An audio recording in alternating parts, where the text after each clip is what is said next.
Good morning, everybody. Welcome back to my vlog. And if I get this published on time, this will be Saturday. And we are going to talk about Veterans Day. And I'm going to relate to you how I became a veteran. So let's roll that intro.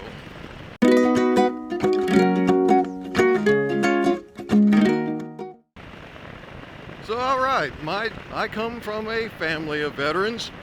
My grandfather, while not a veteran proper, did work in the naval shipyards up in Washington State during World War II, pipe fitting and outfitting and doing the war effort thing for the Navy as a contractor. My dad was a Vietnam era Navy corpsman veteran.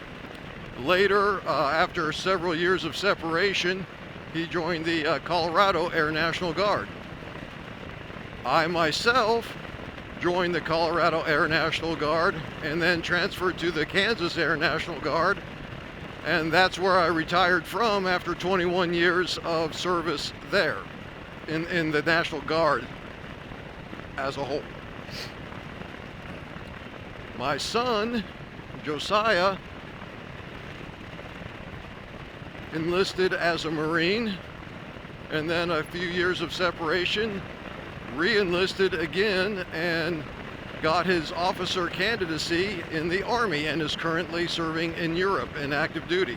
And I have a stepson, Dwayne, and he's also a veteran. He served in the Kansas Air National Guard the same time that I did. And then my wife, Debbie, her dad was also a Vietnam era veteran. So our family has quite the has a good history of military service. Everyone served and is serving honorably, no dishonorable discharges or anything like that. So this is my story on how I ended up in the National Guard, because it wasn't my first plan, that's for sure. So to set some context, I had a horrible attitude. I was super angry as a young man and even as a child. You know, they say, and I believe it's true, that attitude precludes performance. In other words, if you have a horrible, nasty attitude, your performance in whatever you're endeavoring is going to be horrible and nasty. If you have a good attitude, most likely your performance will be good as well.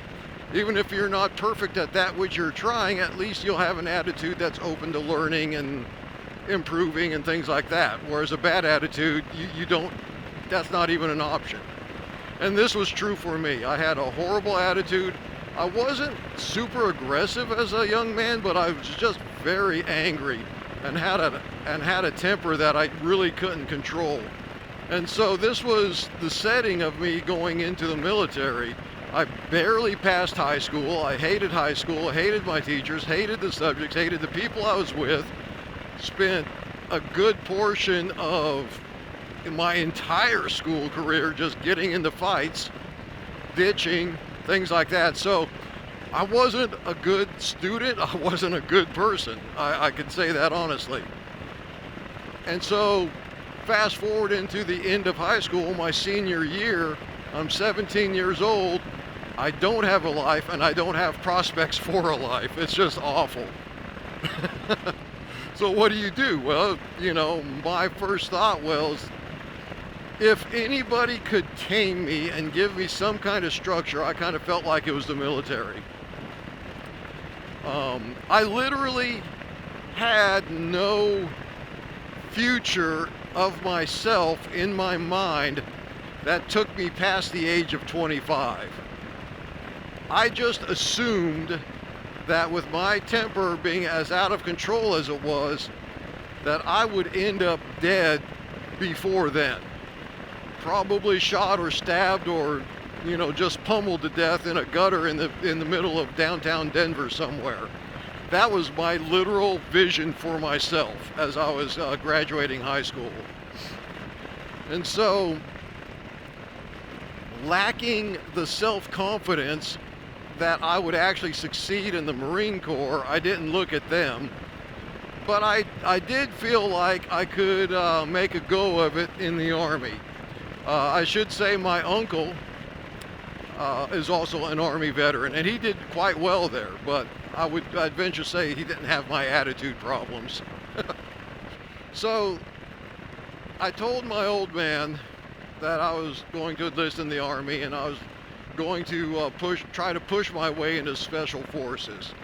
Now, keep in mind, there is a little bit of a context for why I wanted to do that.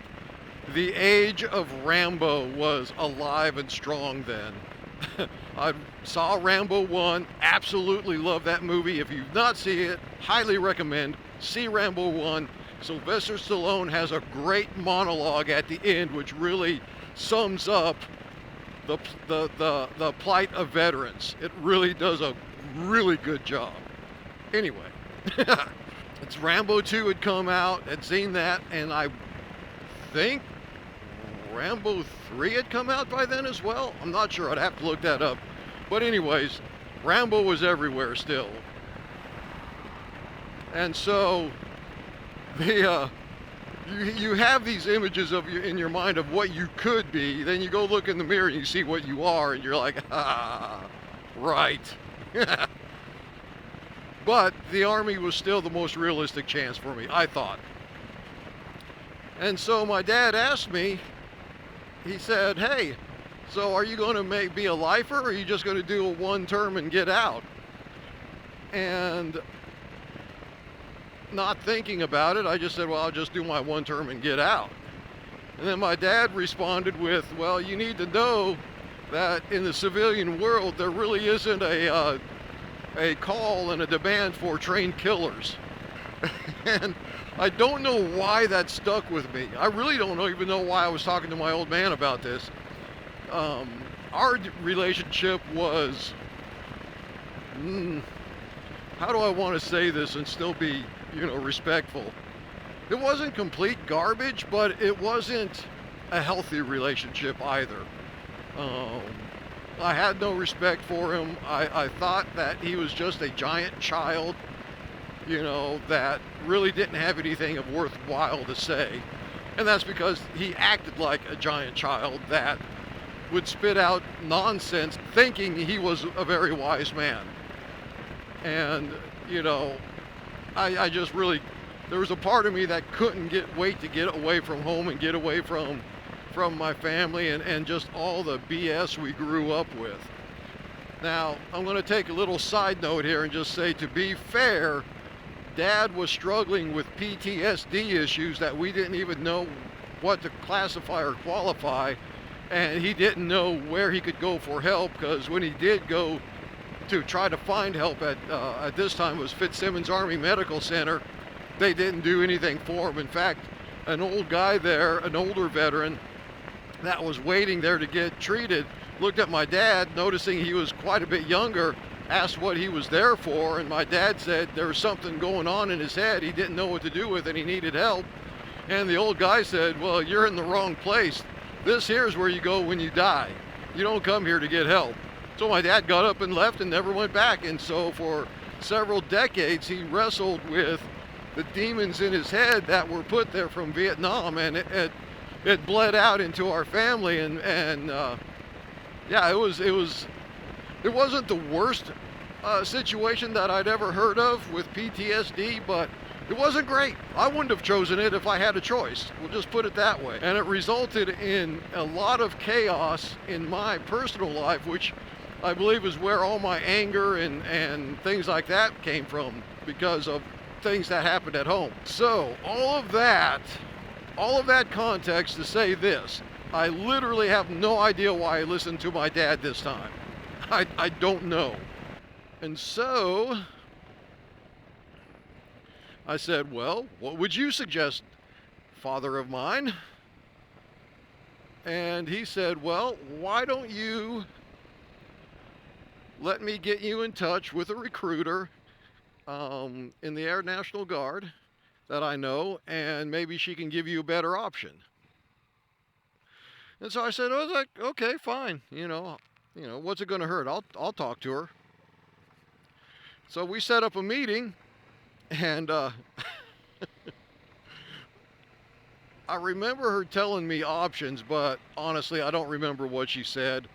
if I'm being quite candid, it was her legs that recruited me more than anything. I'm just going to be honest. She had a very well maintained set of legs. Now, you can imagine my surprise when later on the unit that I chose is the same unit that her husband was Master of Arms in. Yes, that's right, Master of Arms. He took care of all of our munitions and weapons. And she also had a son that was in the Army Rangers. And he would come to our unit and give us some unauthorized auxiliary training for our survival. So, again, I want to, again, don't forget I'm 17 years old at the time. So, what do I know, right? 17 years old and basically passing high school. I don't know anything. I'm just going with what I see. Anyway, I talked to the recruiter, and we did honestly have a decent conversation. And I took my ASFAB, scored super high, amazingly enough. It's either that or the ASFAB just isn't that hard like they made it out to be. But I was in the 90 percentile, upper 90 percentile. I could literally write a ticket, my own ticket, if I wanted to. But I scored super high in mechanics, which wasn't a surprise either. That's the kind of field I chose, was something that fit that testing category. Hi, donkeys. And so I chose a unit that was in the field of ground tactical. It was just called ground tacs for short. And what they were was a self-contained, forward-deployed mobile radar unit. And we would just kind of keep an eye on the sky on the front lines of the battlefield and report back to battle commanders what we saw going on in the airspace. And given my attitude and my situation at the time, the fact that it had an 18-minute life expectancy, and I think that's even being generous. I think it was shorter than that, quite a bit shorter. But 18 for some reason is the number that sticks in my mind. Don't ask me why. But we had a very limited life expectancy once we flipped on the radar, because that signal is not something that was easily hidden. And the enemy, we assumed at the time, Russians, would very easily hit that signal, launch a couple of missiles that would be radar locked, and it wouldn't matter if we turned it off or not. Anyways, and the Russians, we could turn off the radar and it wouldn't matter. It wouldn't matter. The missiles would be locked. They'd come in, strike the site, and that would be that. And so that's what I signed up for. I was like, I'm okay with this. So, off to boot camp I go. Boot camp was a breeze. Air Force boot camp is so stupid.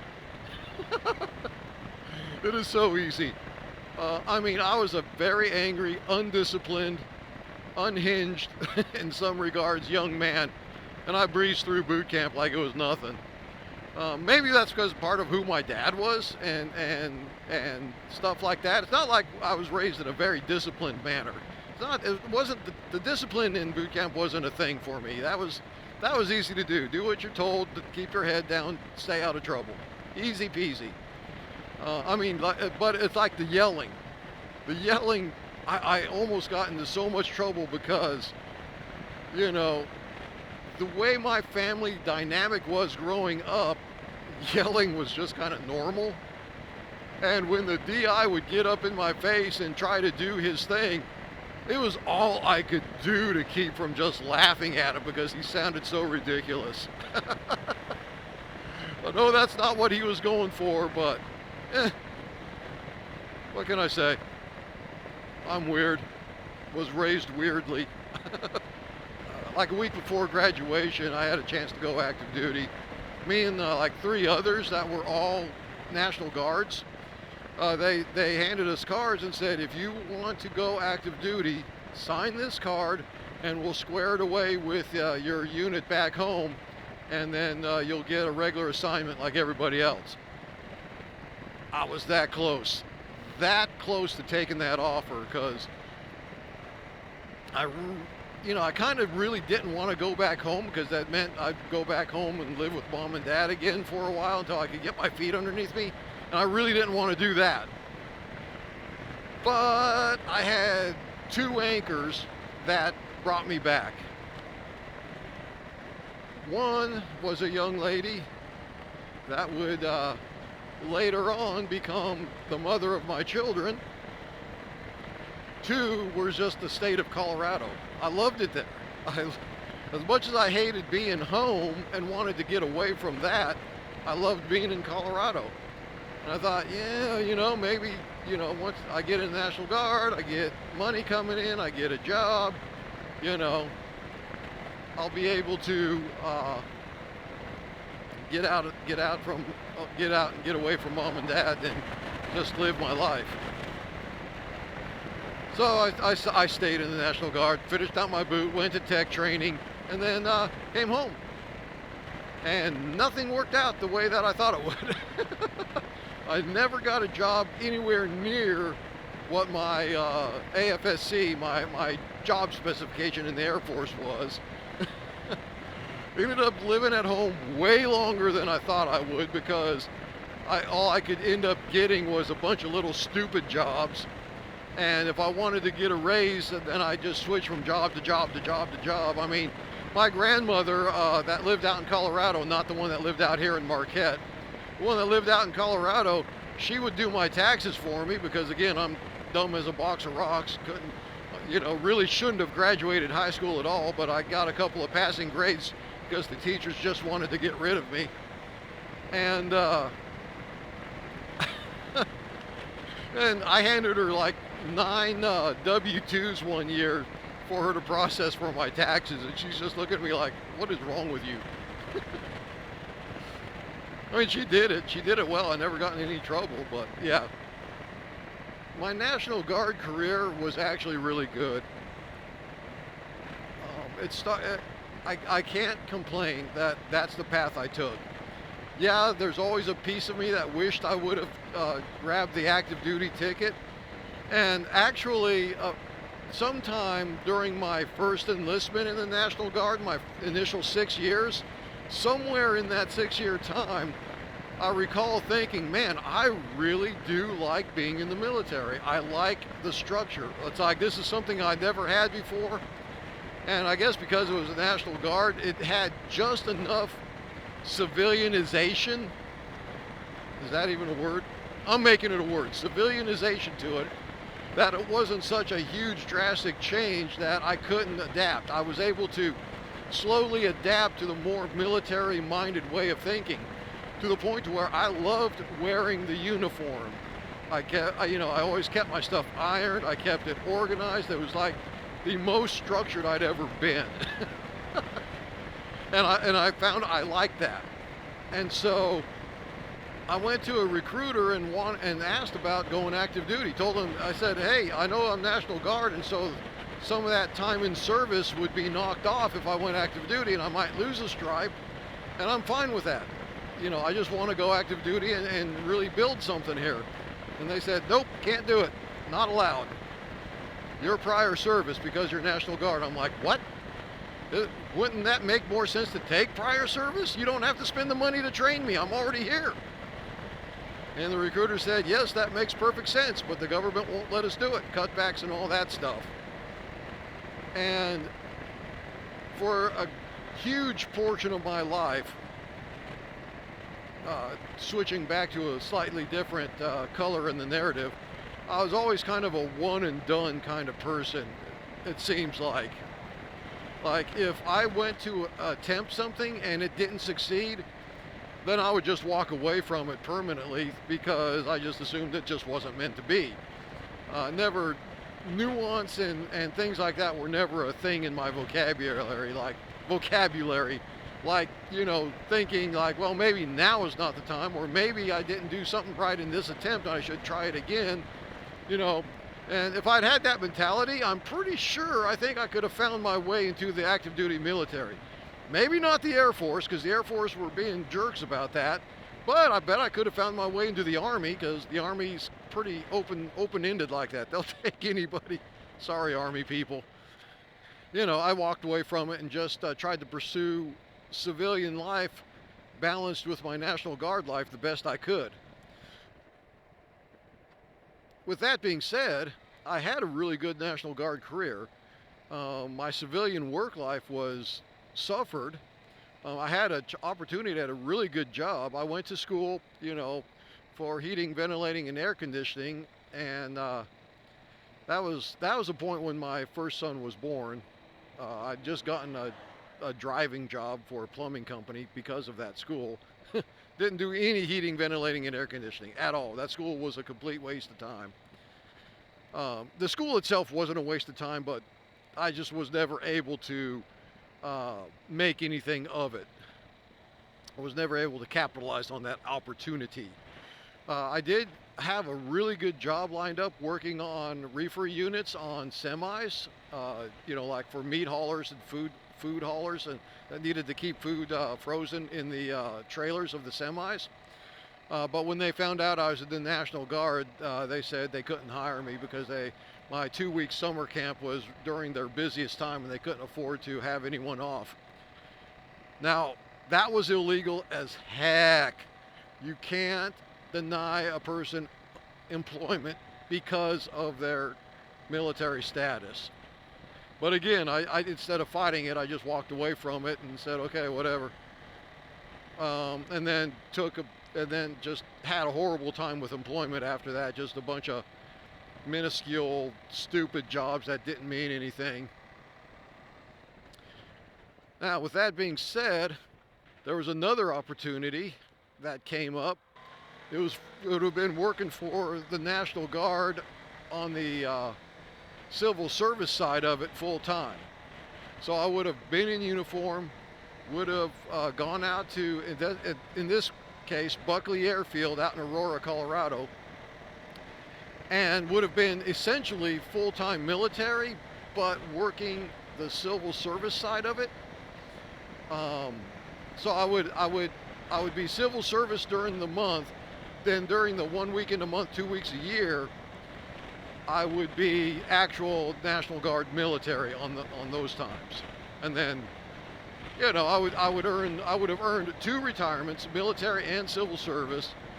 I would have had 2 sources of income, and had, you know, would have been great. I really, out of all the missed opportunities, that one was like the worst of the missed opportunities. I really should have taken that one. But I didn't, and for the stupidest of reasons, I'm still like, I'm like 18 at this point. And I'd just gotten in to the ground tactical unit I was in, and I was still kind of hyped up on that danger and that whole kind of out in the field and out on your own kind of mentality. SC, aerospace ground equipment mechanic at that time, but it would have been the proper aerospace ground equipment technician or mechanic placement, which meant I would have been working in a hangar, working on the equipment that aircraft mechanics need to maintain aircraft. And that sounded boring, stupid. I didn't want any part of it. And so I turned it down. Yeah, that was dumb. That was very dumb. I really needed some guidance back then. Anyway, that's that part of it. Now the rest of it, though, my actual years of service, I made the most out of the National Guard that I could have. I volunteered for several missions. Some of my best, though, I loved. I went to 2 missions in Colombia. One I liked more than the other. And then another mission our unit was tasked for a remote mountaintop in Italy, and that was during the Kosovo War, I think it was, and we were monitoring the airspace for the no-fly zone there. and we were part of a group of rotating units, some active duty, some National Guard, and we had our turn there. And, oh yeah, and Kuwait. Kuwait was a big one. My unit specifically wasn't tasked for Kuwait, but I volunteered and augmented another unit that was already there. And it was funny, the unit that I was there with were from the Puerto Rican National Guard, and a lot of those guys remembered me from several years earlier when my unit went down to their island in Puerto Rico there and helped them prepare for some kind of for a major unit inspection to test their readiness and their skills and all that kind of thing. So we went down there before the inspectors did and ran them through a bunch of scenarios, and we did this because we had just gone through that same inspection a few months earlier and had passed, and so we made a deployment to go down there and get them ready for their inspection so they could pass as well. That was a really good time. Really enjoyed that mission. As it wasn't really a mission, but it was something that was beneficial, useful, and helpful for another unit so that they could be mission ready. And a lot of those guys remembered me from back then when I was there in Kuwait with them.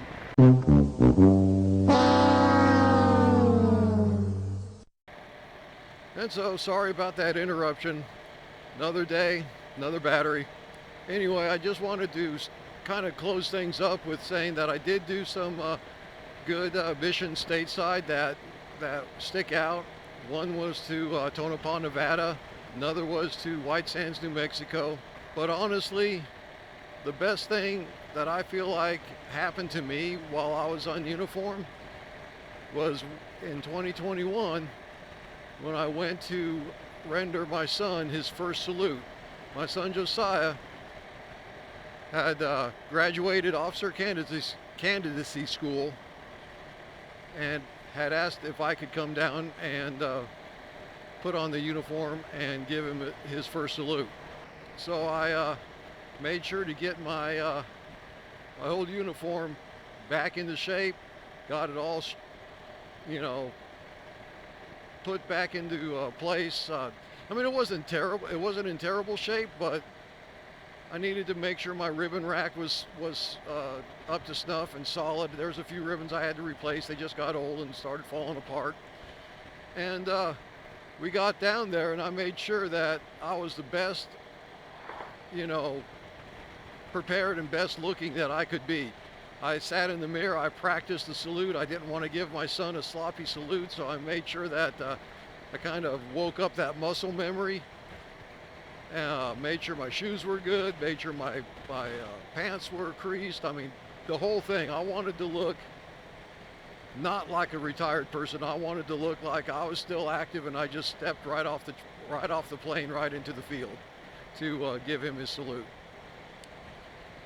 And so, because this was his day, this was his big day. It was my proud moment. Don't get me wrong. It was my proud moment to do this, but this was his day, and I wanted to make sure I didn't look like some kind of a schlep for it. That was my high point. That was my personal high point. My personal pride and honor was to salute my son. I think with that, though, I will wrap this video up. And you know what? This is coming out late on Veterans Day now because of yesterday's mess-ups.